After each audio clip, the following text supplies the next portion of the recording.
Northern Hungary, 1552. Ottoman forces are advancing through the region in a coordinated campaign. Over the course of the summer, several fortresses fall in rapid succession. Garrisons are defeated, supply routes fail, and resistance in many areas collapses faster than expected. The Ottoman army maintains momentum as it moves north. One fortress lies directly in its path, Eger. Eger is not a major city, nor is it among the most modern fortifications in Hungary. Its importance lies in its position on the main approaches into northern Hungary. As long as the fortress remains active, movement beyond it carries risk. Inside the walls are approximately 2,000 defenders. They include professional soldiers, local militia, and civilians assigned to support the defense. Supplies are limited. There is no immediate prospect of reinforcement. Outside the wall stands an Ottoman force estimated at around 40,000 men. The army includes infantry trained for siege operations, artillery units capable of sustained bombardment, and engineers responsible for reducing fortified positions. In numerical and technical terms, the disparity is clear. Ottoman commanders expected a short operation. Eger did not surrender. The attempt to capture the fortress instead developed into a prolonged siege that consumed time, manpower, and resources. A position assumed to be a routine objective became a fixed point that resisted repeated efforts to remove it. This is the account of how that resistance unfolded, and why a fortress of limited size imposed consequences far beyond its walls. The background to the Siege of Eger begins with the Battle of Mohacs in 1526, a defeat that ended Hungary's role as a unified military power. At Mohacs, the Ottoman army destroyed the Hungarian royal host in a single engagement. King Louis II died during the retreat, leaving no effective central authority capable of organizing resistance. The loss was not only military but institutional. Hungary's leadership structure collapsed along with its field army. In the years that followed, the kingdom fractured. By 1541, this division had become permanent with the Ottoman capture of Buda. Central Hungary was placed under direct Ottoman administration. The western and northern regions, later known as Royal Hungary, came under Habsburg control. To the east, Transylvania emerged as a semi-independent principality governed by Hungarian elites but aligned with Ottoman interests. This division transformed Hungary into a long-term frontier zone. Warfare shifted away from large-scale field battles toward sustained contest over fortified positions. Authority and control were determined less by decisive engagements and more by the ability to hold or reduce strongpoints over time. Throughout the 1530s and 1540s, the Ottomans consolidated control in central Hungary while probing the remaining defensive line to the north. Campaigns were increasingly systematic. Fortresses were isolated, besieged, and absorbed into a growing administrative network. Periods of truce did little to alter the underlying direction of expansion. By the early 1550s, conditions favored a renewed offensive. Habsburg forces were committed across multiple theaters, and many Hungarian fortresses suffered from limited manpower and inadequate maintenance. In 1552, Ottoman leadership launched a concentrated campaign aimed at dismantling what remained of the northern defensive system. Several key positions fell quickly. The structure of resistance weakened, and gaps opened in the defensive line. It was within this environment of fragmentation and pressure that the fortress of Eger came to occupy a decisive position, not because of its size, but because of where it stood within a deteriorating system. Eger's importance did not stem from its scale or its design. It derived from its role within the operational geography of northern Hungary. The fortress stood on the primary routes leading into Upper Hungary, directly along the lines of movement required for sustained military operations in the region. Beyond Eger lay mining towns that produced significant quantities of silver and copper. These resources financed garrisons, fortification repairs, and military administration throughout Habsburg-controlled territory. As long as Eger remained in hostile hands, access to these assets was protected. Eger also functioned as a stabilizing point within a wider defensive network. Frontier defense in the 16th century relied on interconnected fortresses rather than continuous troop deployments. Each position forced an advancing army to halt, commit resources, and expose itself to attrition. Eger occupied a central position within this system. Its removal would have weakened neighboring garrisons and reduced the coherence of the defensive line. From an operational perspective, bypassing Eger was not feasible. An active enemy fortress positioned along primary supply routes posed a constant threat to logistics and communications. Convoys could be disrupted, movement constrained, and coordination with other garrisons enabled. For an army operating deep in contested territory, such risks were unacceptable. The broader implications extended beyond the immediate region. Control of northern Hungary shortened the defensive depth protecting Habsburg territories and increased pressure along routes leading toward Austria. Each fortress taken reduced response time and increased the burden on remaining defenses. For the Ottoman command, this made Eger a compulsory objective. It could not be isolated, contained, or postponed without undermining the campaign itself.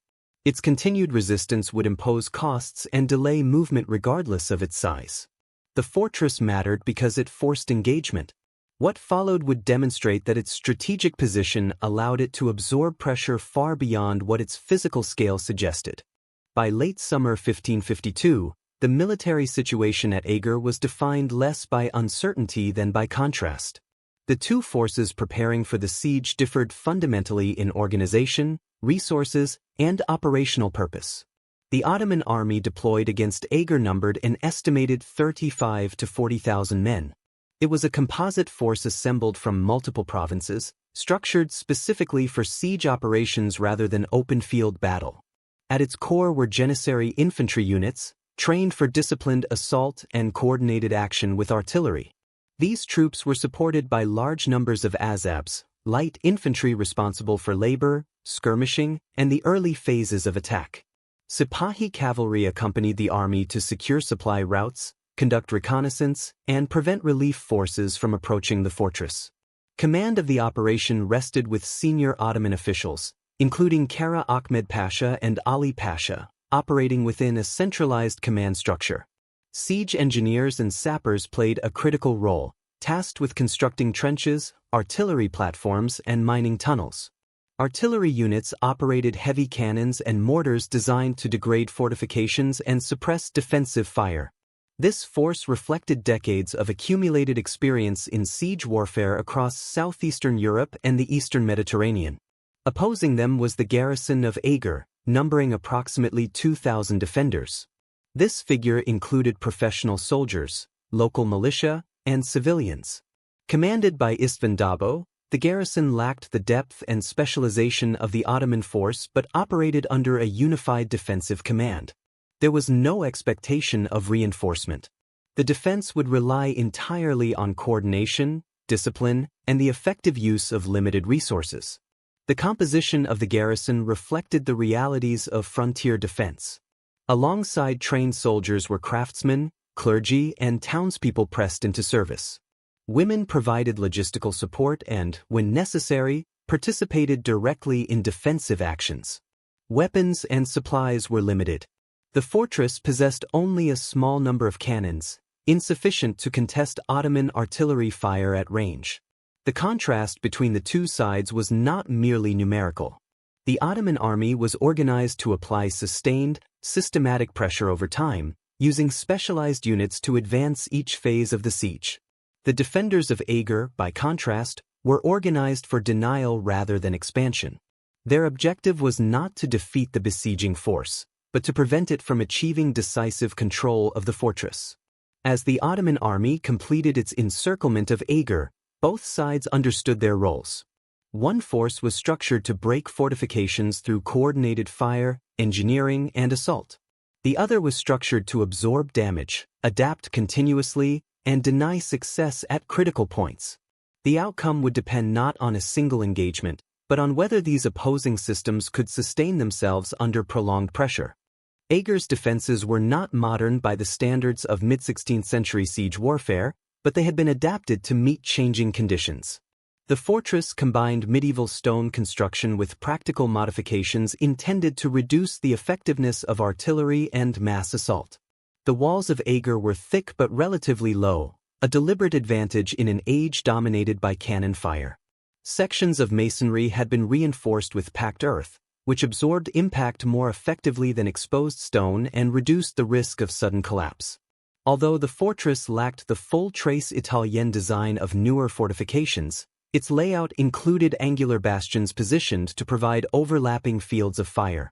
These allowed defenders to engage attackers approaching the walls from multiple directions and limited dead ground. The approaches to the fortress further strengthened its defensive value. Surrounding terrain and the configuration of outer works restricted the space available for large formations. Assaulting forces were forced into narrow sectors where numerical superiority could not be fully applied. This increased congestion at breach points and exposed attackers to concentrated defensive fire. Inside the fortress, weaponry reflected both preparation and necessity. The garrison possessed a limited number of cannons, positioned to cover likely points of attack rather than engage in prolonged artillery exchanges. Arquebus and early muskets formed the primary ranged weapons, supplemented by crossbows that remained effective in close quarters and required fewer supplies. Ammunition was conserved and used selectively, often at short range where its effect was greatest. Civilians were fully integrated into the defensive system. Tasks were organized to maximize efficiency. Some transported ammunition and supplies, others repaired walls, filled earthworks, or extinguished fires. Women and older residents maintained internal logistics, allowing trained soldiers to remain concentrated at defensive positions. During direct assaults, civilians also took part in active defense. Boiling water, burning pitch, and heated oil were poured onto attackers at the walls, while stones and debris were thrown from parapets where firearms could not be used. Improvised weapons supplemented limited resources. Simple explosives were assembled from available powder and deployed at breach points to disrupt assaults. Fires were deliberately set to block access through damaged sections of wall or force attackers into exposed areas. These actions required coordination and constant readiness, particularly during night operations and heavy bombardment. The defensive plan was demanding but clear. The fortress could not endure a prolonged artillery duel without response. Survival depended on absorbing initial damage, repairing breaches rapidly, often within hours, and turning each assault into a costly exchange for the attackers. By adapting older fortifications and organizing the entire population for defense, Eger transformed material limitations into a functioning system of resistance, one that would soon be tested under sustained siege conditions. The Ottoman army began formal siege operations against Eger in early September 1552. Once the fortress was fully encircled, supply routes were severed, and communication with the surrounding region ended. From this point forward, the defenders were isolated. No reinforcements were expected, and all resistance would depend on existing provisions and manpower. Ottoman artillery was deployed methodically. Batteries were positioned to concentrate fire on older sections of the walls and exposed bastions. Cannon crews adjusted range and elevation with precision, seeking to weaken masonry rather than destroy it outright. Mortars supplemented this effort, launching projectiles over the walls into the interior of the fortress, where they struck buildings, storage areas, and defensive positions. Early bombardments caused visible damage. Sections of parapets collapsed, and interior structures previously considered safe were struck. Several defenders were killed or wounded by mortar fire inside the fortress, forcing changes in shelter placement and movement routines. Defensive positions had to be relocated, and storage areas dispersed to reduce losses. Inside Eger, repairs began almost immediately after each bombardment. Damaged walls were reinforced with timber, earth, and rubble. Work was often carried out at night to reduce exposure to artillery fire. Fires ignited by incoming rounds were extinguished quickly, and command discipline was enforced to maintain order and prevent the spread of panic. As artillery pressure continued, Ottoman engineers advanced siege preparations. Trenches and earthworks were dug progressively closer to the walls, allowing artillery to be repositioned and protected assault troops to assemble. These works also marked the transition from bombardment to active breach preparation. Reconnaissance units probed defensive responses through limited skirmishes, testing reaction times and identifying areas of weakness. The defenders responded selectively. Firearms were used against exposed artillery crews, trench workers, and officers rather than against massed formations. This conserved ammunition while disrupting siege construction. Several Ottoman casualties occurred during this phase as a result of sustained harassment rather than direct combat. Operational assumptions began to encounter resistance. Breaches did not develop at the expected pace, and repair efforts consistently offset structural damage. The coordination between soldiers and civilians inside the fortress allowed defensive manpower to remain concentrated at critical points, despite continuous pressure. The defenders also adapted to the scale of Ottoman firepower. Mortar impacts inside the fortress led to revised sheltering practices and tighter control of movement. No area could be assumed safe, and routines were adjusted accordingly. By the end of the opening phase, the siege had settled into a stable pattern. Ottoman forces had established siege lines and artillery positions, but no decisive breach had been achieved. The defenders remained operational and adaptive. What had begun as a standard siege operation was developing into a prolonged engagement, setting the conditions for more aggressive methods of attack. As artillery failed to produce decisive breaches, the Ottoman command increasingly relied on mining operations. This method of siege warfare was well established and had proven effective against many fortified cities. Engineers were tasked with tunneling beneath the walls of Eger in order to undermine key sections and cause collapses from below. Ottoman miners advanced from protected trench positions, digging shafts toward the fortress foundations. Timber supports were installed as tunnels progressed. Once a chamber reached a critical point beneath a wall or bastion, it would be packed with explosives and detonated, creating sudden structural failure that defenders would struggle to repair under fire. Inside Eger, the defenders anticipated this approach. Mining posed a greater danger than artillery because it could destroy large sections of wall without warning. Listening posts were established along vulnerable sections of the fortress. Defenders pressed their ears to stone and earth, monitoring for the sound of digging. When scraping or vibration was detected, countermeasures began immediately. Counter-mining teams were formed using soldiers and civilians with experience in construction and mining. These teams dug their own tunnels towards suspected Ottoman shafts, often in confined and hazardous conditions. Timing was critical. If the Ottoman mine detonated first, a section of wall could collapse instantly. If intercepted, the attacker's effort could be neutralized at high cost. In at least one instance, a counter-tunnel reached an Ottoman shaft shortly before completion. Defenders detonated explosives underground, collapsing the tunnel and killing the mining team inside. In other cases, fires were set within enemy tunnels, forcing Ottoman engineers to abandon their work and sealing the passages through collapse. The uncertainty of underground warfare placed constant strain on the defenders. Unlike artillery fire, which could be observed and anticipated, mining threats were invisible. Sections of wall that appeared stable could fail without warning, requiring continuous monitoring and rapid response at all hours. For the Ottomans, mining operations proved slower and more costly than anticipated. Progress was limited by the fortress's foundations, effective counter-mining, and the difficulty of maintaining tunnel integrity under pressure. Each failed mine consumed time, manpower, and explosives without producing a usable breach. The struggle beneath Eger highlighted the technical limits of siege warfare. When mining failed to open the fortress, the Ottomans were left with fewer options.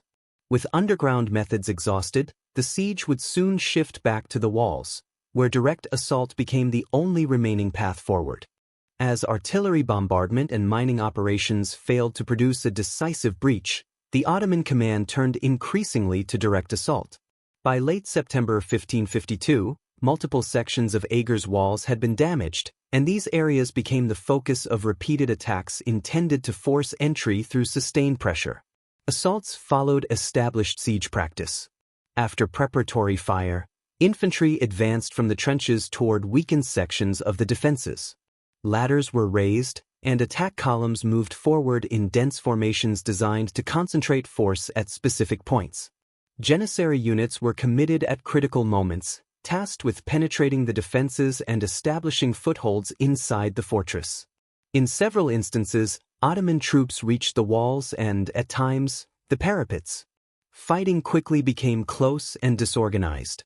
Smoke, debris, and confined space limited visibility and coordination. Engagements were brief but intense, often decided within minutes at individual breach points. Firearms were used at short range, followed by hand weapons once contact was made. The defenders responded by shifting manpower rapidly to threatened sectors. Firearms were withheld until attackers closed to effective range. When assault troops clustered at ladders or breach points, boiling water, heated oil, and burning pitch were poured down from above. Stones and debris were dropped where firearms could not be used safely or effectively. Civilian participation became essential. With manpower stretched thin, non-combatants supported every phase of the defense. Ammunition was carried forward, fires were extinguished, and damaged sections were reinforced. During assaults, civilians joined soldiers at the walls, contributing directly to repelling attackers. Ottoman commanders varied their approach. Attacks were launched against multiple sections of the fortress to divide defensive resources. Night assaults attempted to exploit fatigue and reduced visibility. Psychological pressure accompanied physical attack, with drums, horns, and repeated demands for surrender. Despite these efforts, assaults failed to secure lasting control. Breaches could be entered briefly, but they could not be held. Counterattacks forced attackers back into the trenches, often through narrow and hazardous approaches deliberately obstructed by fire and debris. By the end of this phase, a consistent pattern had emerged. Direct assaults could damage Eger's defenses, but they could not force a collapse. By early October 1552, the siege had reached a critical stage. The problem facing the Ottoman command was no longer how to assault the fortress, but whether continued effort could achieve a decisive result. Losses among assault units had accumulated. The repeated commitment of experienced troops reflected the difficulty of the operation and reduced the margin for further escalation. Medical services were under strain, and morale declined as repeated efforts failed to produce progress. Logistical pressure intensified. Ammunition consumption exceeded initial estimates, particularly for artillery and infantry weapons. Damaged equipment required repair or replacement, placing additional strain on supply lines. The approach of colder weather raised further concerns about disease, shelter, and the sustainability of maintaining a large force in the field. Inside Eger, conditions were severe but controlled. The garrison was exhausted and had suffered casualties, but command and organization remained intact. Defensive routines continued, repairs were carried out, and discipline was maintained. There were no indications of imminent collapse. The cumulative failure of assaults altered the operational balance. Each renewed effort produced diminishing returns. Progress could be measured in damage inflicted, but not in control gained. A final large-scale assault was ordered in an attempt to resolve the situation. It failed to achieve a breakthrough. Losses were heavy, and no lasting foothold was secured. At this point, continuation of the siege no longer offered a viable path to success. With winter approaching and resources under increasing strain, Ottoman commanders ordered a withdrawal. The Siege of Eger was lifted. The fortress remained standing. The Siege of Eger concluded without the capture of the fortress. After weeks of sustained operations, the Ottoman army withdrew, ending its campaign against Eger in the autumn of 1552. The objective of securing the fortress, and with it control of the northern approach routes, had not been achieved. From a military standpoint, the outcome was unambiguous. Eger remained in Habsburg hands.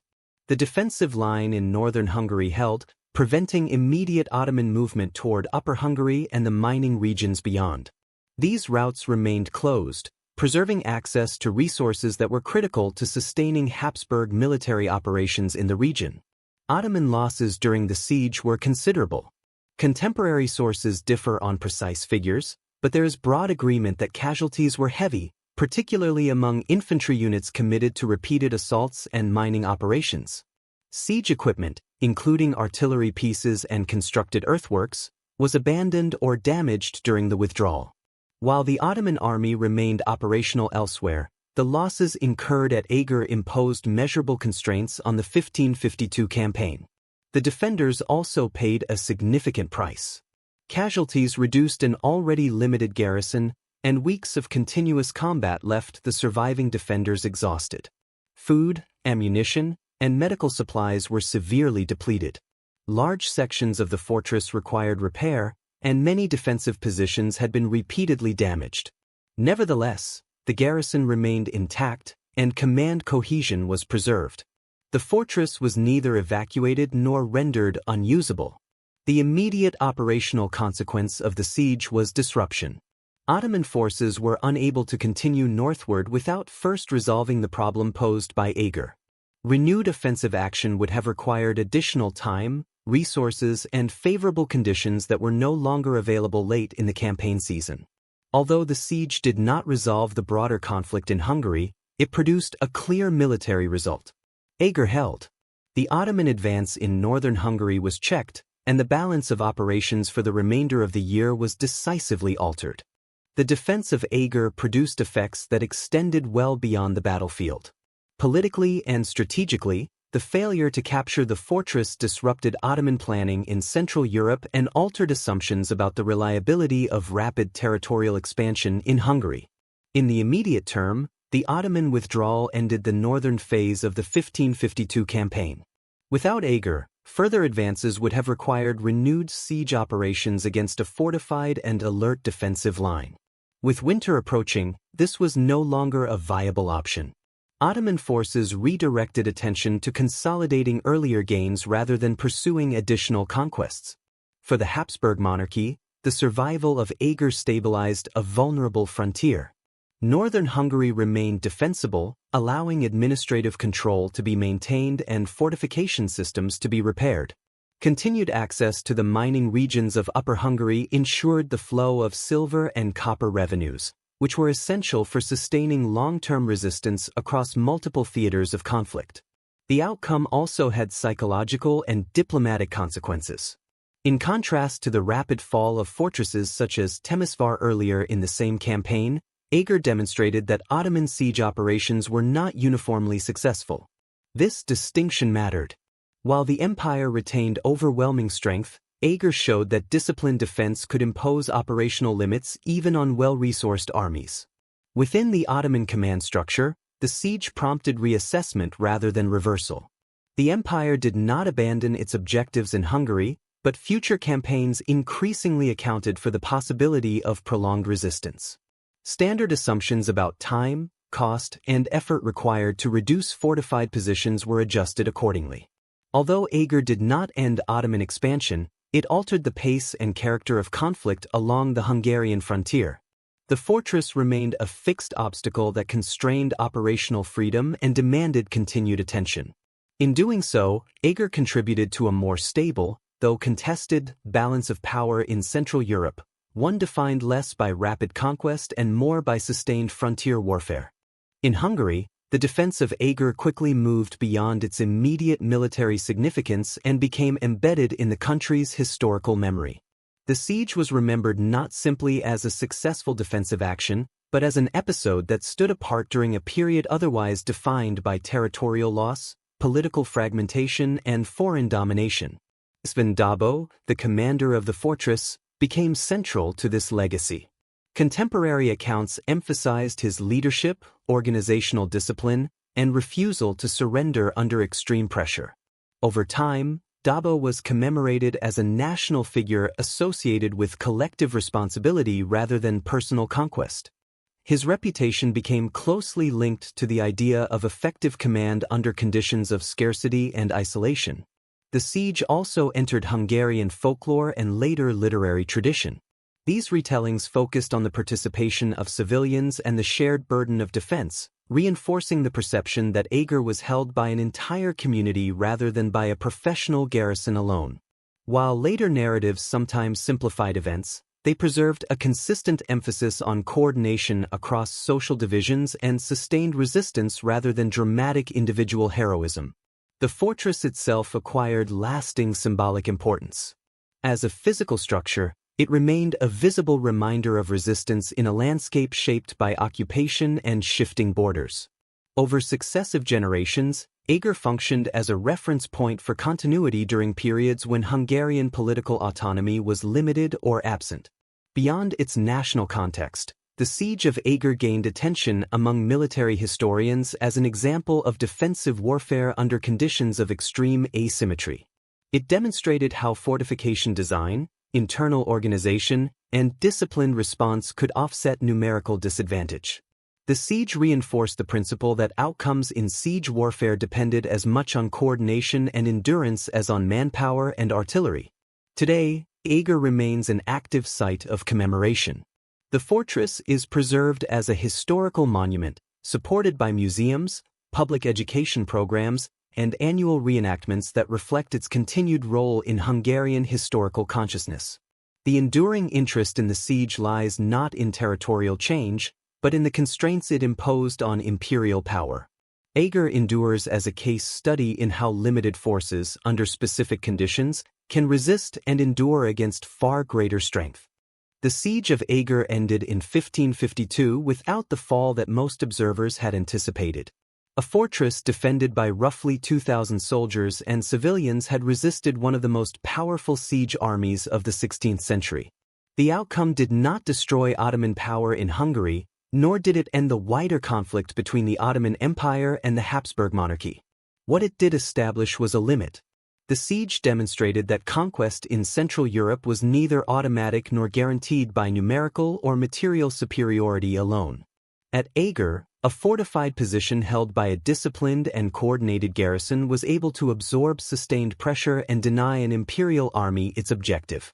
This forced commanders to reconsider assumptions about speed, resistance, and the costs of prolonged siege warfare. For the defenders, the achievement was survival. The fortress held, command structure remained intact, and the defensive system in northern Hungary did not collapse. For historians, Eger became a reference point, a case study showing how preparation, organization, and collective effort could offset extreme imbalance under specific conditions. The significance of Eger lies not in territorial expansion or decisive victory, but in constraint. The fortress did not reverse Ottoman expansion, nor did it initiate a counteroffensive. It held its ground. In doing so, it imposed costs and disrupted expectations, altering the rhythm of imperial advance without changing the broader strategic balance.